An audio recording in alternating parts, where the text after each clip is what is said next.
Les gendarmes ont retrouvé une oreille coupée. Et ça vous intéresse pourquoi? Parce que j'écris des romans policiers.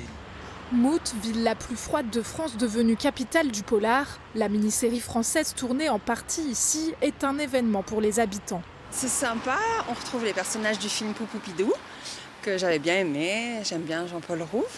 Voilà, les paysages sont toujours sympas. Je trouve que c'est bien, juste il n'y a pas assez de scènes dans Mout. Par exemple le monastère et tout, c'est pas dans Mout quoi.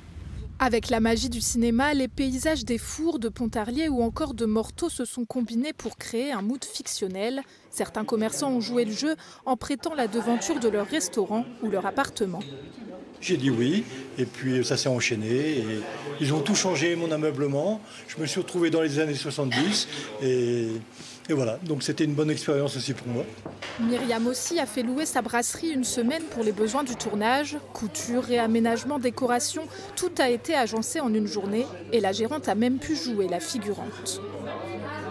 J'ai pu voir vraiment d'une façon détaillée, précise, comment se passaient les scènes. J'ai l'anecdote de la fondue, où ils mangent, on voit quelques secondes, où ils mangent une fondue, mais ils l'ont refait 16 fois. En cuisine, ils ont refait 16 fois la fondue. Voilà, et ça, c'était impressionnant. Pour le réalisateur, cette histoire d'un écrivain sur les traces d'un serial killer ne pouvait pas être tournée ailleurs qu'en Franche-Comté. Dans une forêt normale, on entend le vent dans les feuilles, et dans une forêt de sapins, le vent, quand il s'engouffre dans la forêt, on a l'impression que la forêt, qu'elle respire d'un souffle étrange qui invite au mystère. La neige aussi, quand il neige, ça étouffe les sons. Et il y a une atmosphère comme ça, cet silence particulier qui invoque en fait le mystère et le polar.